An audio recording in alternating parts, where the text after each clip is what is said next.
Hello and welcome back to a little soiree of the character selection project in Unreal Engine. In our last episode, we've managed to add a couple of options to our menu. Not only can we now change the character or his or her outfits, we can now also bring up a menu and load two new levels, either the day level or the night level. And sadly, there's a little problem. If I go and maybe change to my blue police officer here and change, or actually maybe just to change his skin color as well to Hispanic perhaps, and then I might go and load the day level, watch what happens to our character. It defaults to our default character, which is currently the woman in green, depending on what we're gonna set that to. But yes, it is no longer the policeman that I had selected. Let me try that again. Maybe I'll select the police woman in the gray outfit, perhaps. Gray outfit was where? Gray outfit. There we go. Gray police woman as a black character. Go load the night level and what happens? The level appears, but the woman is back to green. Hey, Unreal guy, how's that possible? You tell us. You work with the Unreal people. You tell us how this is possible. Well, what's happening here is that every time a level loads, our player character and all their variables are initialized because all the objects that have been in the game up until now are being deallocated, new objects are being instanced and spawned, and therefore all the variables are set to nil. What we need is a way to save what our current character selection is, perhaps even score values and other values that are important to our scene, store them safely away, and then grab them again before the level starts. So essentially we need some object in the whole game that'll survive a level load. So I wouldn't recommend you use persistent storage for this. So that is something in which when the player actually quits the game, all your values are being saved on the hard drive. And then if he comes back a week later, then all these values are being loaded again, like the save game mechanics that we have. So this is not what that is. This is something that is a single object in our game that is being spawned only once, and it will survive whatever levels we spawn up and tear down, whatever projects, whatever objects we spawn up and tear down. And that object is called a game instance. It works a little bit like game mode, but even the game mode is reset in between level loads. So let's have a look at how we can make use of that game instance. Oh, where am I now? Crazy stuff. Back in the gray box. That's nice. That's where I'd like to start for now. I'm going to go back into my third-person blueprint here, under blueprints, where I currently only have the Cinti character, my third-person character, and my third-person game mode. So remember this object. That's kind of important because we need to make a little tweak on that in a moment. For now, let's go and right-click and make a new blueprint class, which I don't think we can see that here. So we're going to have to go open all classes up and search for something called the game instance. There we go. Game instance. That's the one. Can you see that here? This is the one I'm after. Game instance, the one with a little circly bit here. I'm going to go and select that to create it. And I'm going to call that, I think I'm just going to call that my game instance. You can call it anything you like. I suppose in keeping in line with all the other third-person things, we could call this third-person game instance. Maybe that's actually a good idea. I'm just going to call it my game instance. Have I spelled it correctly? My game instance. Yeah, there we go. And that is now my game instance. It doesn't really do anything. My game doesn't even know that I'm using it. But if I open it up, it looks like just like any other blueprint. And I can now go grab a reference from other objects to it and set up some variables on the game instance and just make sure they get stored there before I load a level. Once the level is loaded, I'm going to go grab them in. And all that needs to happen on my character. If you recall, to change the appearance of our character, we're using the mesh component on the character here and change both the skeletal mesh and the materials on the mesh. So that's really all we need to grab and store inside our game instance. So let's make a couple of variables for that. Over here, let's create one variable that is, I'm going to call that the current mesh.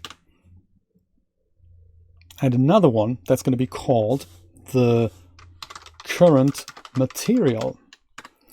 And those are going to be public variables. so that other objects in our game can set this and can see these variables. If the little eye icon would be closed, then this is a private variable inside this class, and no other object could look at this or can set values in it. So by setting those to public, we can assure that we can go and set this from other objects like our character or our selection menu, both of which will happen. Let's go compile this so that we can set a value. And actually, first of all, the issue is that, of course, this is now a Boolean and we don't really want that. For our current mesh, this needs to be a mesh object. So type in mesh and see if we can, no, actually it comes up under skeletal mesh. That's the one here with a little man icon, skeletal mesh object reference. That's the current mesh. The other one is our current material. That is also currently a Boolean. We don't want that either. We need to have that to be a material. But for some reason, we can't just use a material like this one here. We're going to have to use a material interface. Don't ask me why. It's just the way it works. I don't really know why we can't just store that as a regular material. So it's a material interface. If you don't use this, you'll get a little error message there. But, you know, we know about this already. So this is going to be a material interface. Let's compile and save and then close our game instance. We're done with it. We currently don't need to do anything else here. But we need to let Unreal Engine know that we want to use this particular game instance object that we've created so that we can store these variables. That is happening much like the default level and all these things. That's happening under Edit, Project Settings, and then under Maps and Modes. If you click on that, you see at the very bottom here, just can't see that, can you? There we go. On the very bottom of this dialog here, maybe you can see this. There we go. Under Game Instance, we currently have something that's just called Game Instance, and we need to set our game instance there. So ours is called My Game Instance. And that will now make Unreal Engine use our file when the game starts. So let's go and close that. And that's really all we need to do here. Now our game instance is being used. There's a place for the variables to be stored. All that remains to be done is to, just before the level switches, we need to store those values in there. And then when the level loads again, we need to grab them back. So if you recall, the actual level loading happens on the selection menu in this little area here. And because this is going to be a little bit of a, well, medium complex function, I'm going to go write myself a little function for that on the selection menu that we're going to pop in just before we load any future levels. So make a little bit of room here and go set ourselves a new function over here and call that stash character. That's appropriate, isn't it? We need to start with grabbing a reference to our game instance. And we do that pretty much like we grab a reference to the game mode. So get game instance, that'll give us this. That's a default object though, so we need to make sure we're going to turn that into our game instance. So we're going to use a cast node to that, cast to my game instance. We don't need to store a reference here because we're just doing this once when the level changes. We don't need to use this object all the time. And then as my game instance, I want to set two variables, namely set the current mesh. That's one. And we need to set the current material. So that is also coming off that. Whoops. Set current material. There. Excellent. And then that should probably just, look a little bit neater, prettier. I don't know. Maybe two reroute nodes. Reroute nodes. It's crazy, isn't it? Is it reroute nodes or is it reroute nodes? Americans would say reroute nodes, but I would actually say route. So I don't know. I'm a foreigner wherever I go, I don't know. The current mesh and the current material, we need to pass those in from the actual player character. So we go and grab that. We already have a reference to that object. So let's get him. And then we go and get his mesh. First of all, that is somewhere at the bottom. There we go. Character get mesh. So it's the actual variable on there. That is the mesh, and that can just be stored in our current mesh. No, it can't. Skeletal mesh component object reference is not compatible with skeletal mesh object reference. Oh, that's not good, is it? Oh, Austin. Oh, yes, because it's actually, there's the mesh and then there's the skeletal mesh. So I think we need to do and get the skeletal mesh from that, get skeletal mesh from the mesh, and that is the thing that fits in here. Yes, that's how it works. Sometimes it's just convoluted and complicated, isn't it? We have, so the reason for that is that we have the characters our reference here on the selection menu. Then in the character, we have this, which is the actual object in the scene hierarchy, and it has something called the skeletal mesh, but that is another component down from there. That is why it does that. So we just need to, get the mesh itself. The mesh is the actual variable, and from it we need to extract the skeletal mesh, and that is the thing that we need to go and stash away. Gotta think in hoops sometimes. Similarly, we probably can now get from the mesh component, just get the materials, and just like we did before, we get all the materials. This is the array. From it, we're going to get the first value that we're going to get out of it, so the 0th item in the array, and that is a material that I can now go ahead and stash in my game instance. There we go.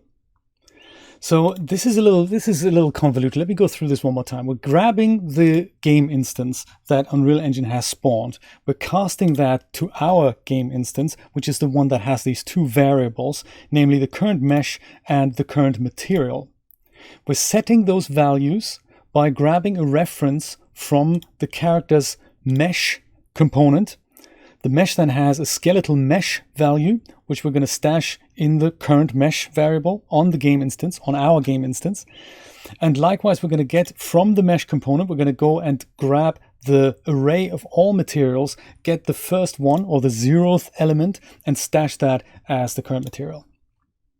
And that is really that.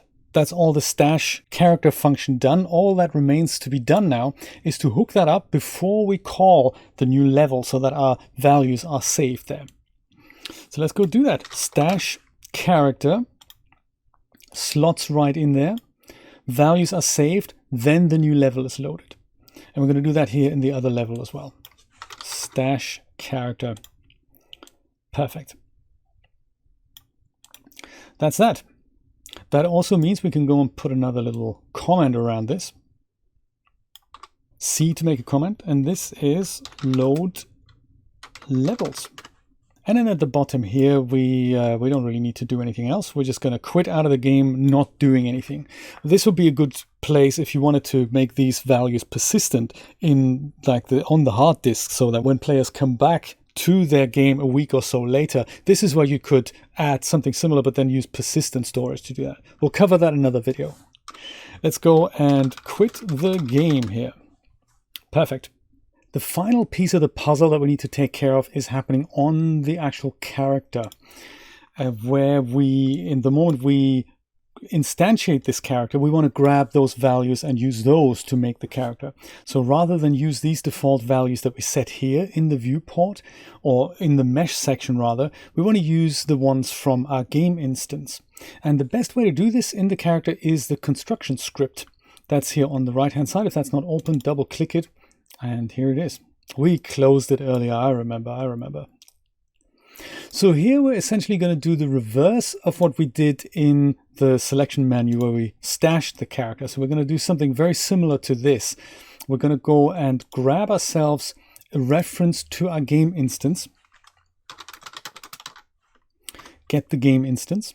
We're going to go and cast it to our game instance. So cast to my game instance, or to whatever name you've chosen. Hook that up. Again, we don't really need a reference to it because we're only going to use this once. We're not going to reuse the game instance object as such here. What we will do is we will grab a reference to our own mesh from the viewport here. On it, we're going to go and set, just like before really, when we change the outfits and the skin tones, we're going to go and set the skeletal mesh on here.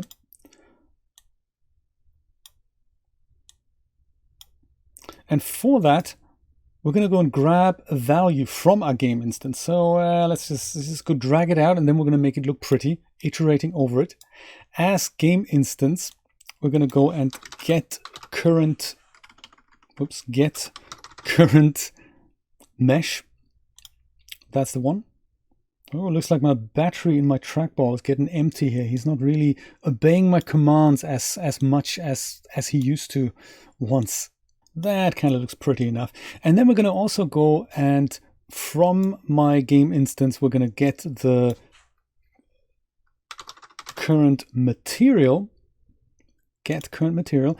And this we can also drag off from here. Now we're going to go and set that as a material on here using the current material from our game instance. Yeah, that doesn't look pretty, does it? That really doesn't look good. Maybe we're going to go and put this up here. Yeah, that might look better.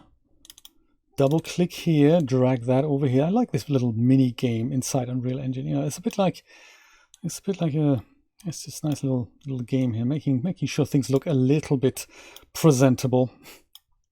There, probably go drag that out here as well, something like that. I don't know. Feel creative that way. I'm not a big fan of this not being 100% level with the whole. There we go. That's kind of, I don't know, something like that. Anyway, functionality wise, not. I'd rather have that here.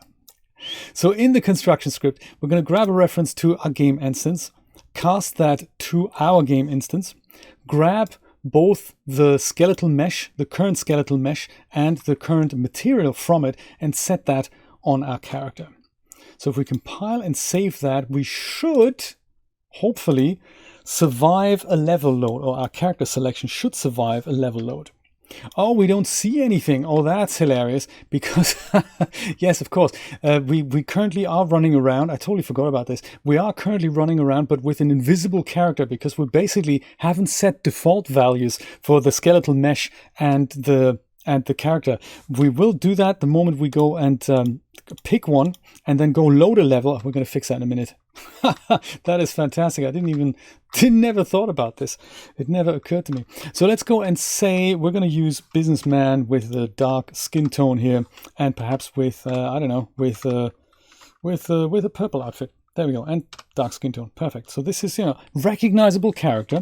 Bring up the menu, go and load the day level. See what happens. Yes! Look at that! 100% on the money. Mauve outfit here. Dark skin tone. Perfection. He has survived the level load. Let's go set somebody else. Let's go set policewoman. Yeah, that's a good look for you, policewoman. Maybe with this skin tone. That's cool. Let's go to the night level and visit Unreal Guy. See if he's still selling hot dogs. That'd be good, wouldn't it? Let's go and do that. Maybe park ourselves here. You could even go and save the current player location and give that across to the level, and then make the player take that location if you wanted to. I'll leave that as a little homework for you, perhaps. There we go, night level.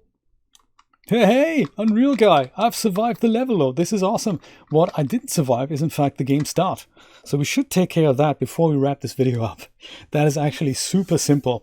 That is happening because now we're overwriting values from our game instance the first time the game starts. But the game instance currently, if we open that again, up here, doesn't actually have anything set on the current mesh or the current material when we begin the game. So this is now where we need to pick default values for the mesh and the material. So be creative. Let's say, let's use businesswoman with a material of, say, 2B.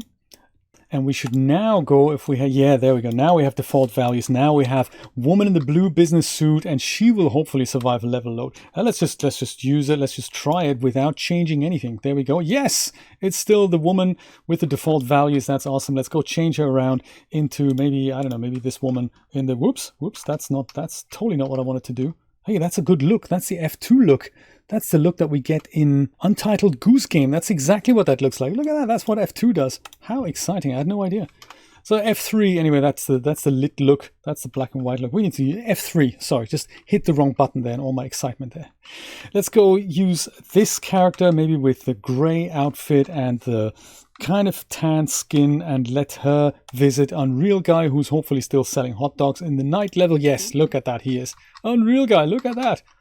Totally a security officer on duty. And I've survived the level load. That's awesome. I've also survived the game start. Everything is well in Polygon City.